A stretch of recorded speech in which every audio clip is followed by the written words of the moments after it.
magnificent blend of skills, dignity, and ego. Beginning, I guess, the last year of the war, we became more and more conscious that here was a guy who had won already like 75 fights or something, and couldn't get a championship fight. Not because he was black or anything, people wouldn't fight him. They thought they were going to lose to him. In his first 40 fights, he was undefeated. Lost to LaMotta in 43. Reversed that same month against LaMotta.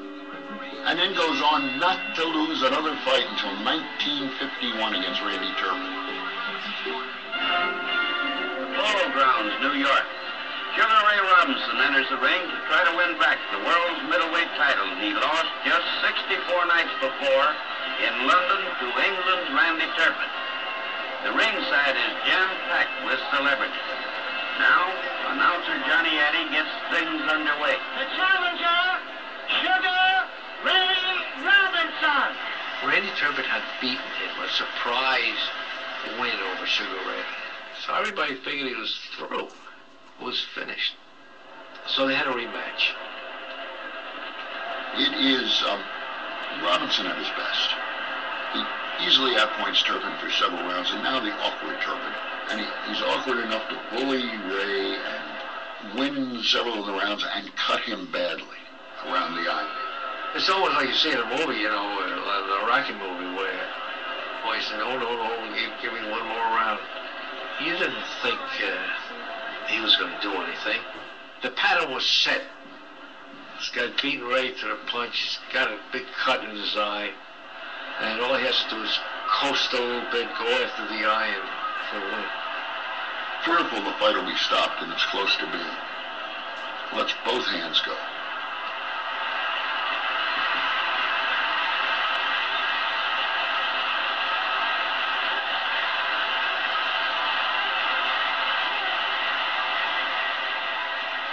If he was going to stop him, the fight was going to be called. But this was a determined man who had to get his title back, had to win this fight. Desperation set in, where if he doesn't do it, it was a do or die. He hits him with 40 consecutive punches, holding a man, Turpin, up, who was trying to fall. Fight stopped. There are seconds left in the 10th round. Had Turpin fallen and gotten up and made it back to his corner, there's a conceivability he would have won the fight because it would have been stopped because of Ray's cut. Sugar Ray, greatest fighter ever lived. Greatest fighter who ever lived. Beat you any way he chose. He had all the moves. His lifestyle was all his own. You know, he had the pink Cadillacs, he had the harem of admiring young women. Physically extraordinarily handsome. He was like movie star handsome. And also Robinson was one of us. He was from New York. He was from Harlem. He had danced in Times Square for dimes when he was a kid. So there was some kind of nighttime quality about Robinson that was unique to that era.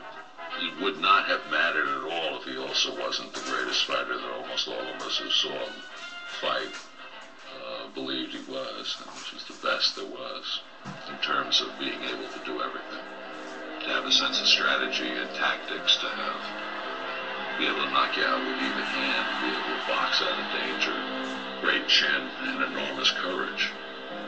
Because Robinson got knocked down once in a while, as any good fighter does. You always got to. And you were in terrible trouble if Robinson was on one knee and looking at you. His training camps were just fascinating. Had an entourage of maybe 50 to 100 people just followed him around.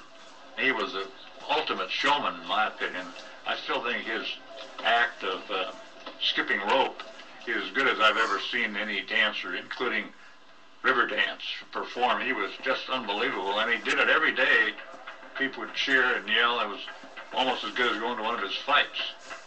I've always thought that he's the greatest fighter I've ever seen on television or in person.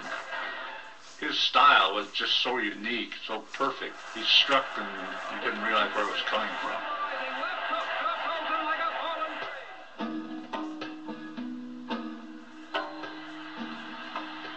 I saw him at his best, and I saw him when he was above the hill a little bit, trying to regain his title from Fulmer, Gene Fulmer.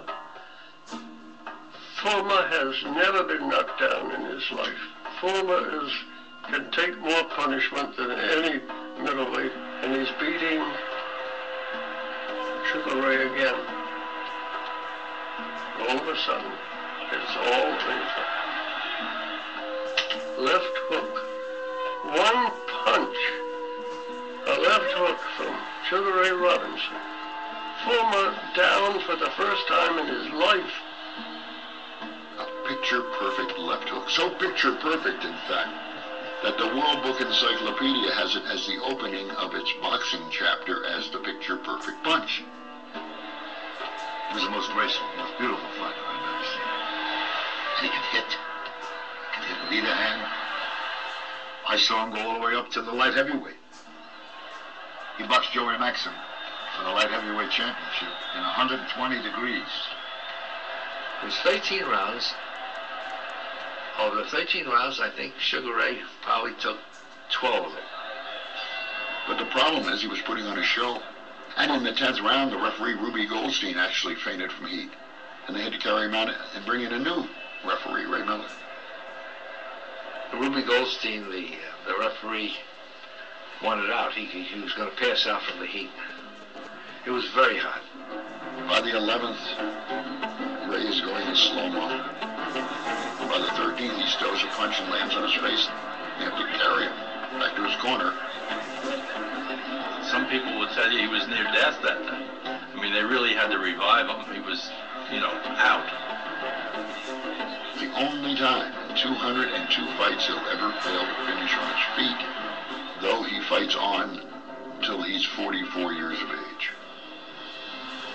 Ray Robinson fought everyone and anyone. He fought more champions than anyone in the history of boxing. I mean, many of them are greats like LaMotta and Gavilan and Vasily. I've polled 10 sports writers from around the nation here. 9 of them picked Sugar Ray to win by a knockout tonight. What's your answer to that? 9 of them are wrong. Thank you, Carter. Vasily was as tough as the side of a building. He was an old Marine. He was going to quit on even Sugar Ray. And it was the hardest fight I ever saw. Vasily just eked out a decision. A real egotist. Thought that nobody was better than him and everybody had to get down on their hands and knees for him. And I'm a stubborn SOB too, and I'm not going to get down on my hands and knees for anybody. Basilio, like Robinson, had moved up in the welterweight division. So you were getting a sort of similar backdrop. But remember, Robinson was way over the hill. And it added more to his kudos that he was able to come back and recapture the crown.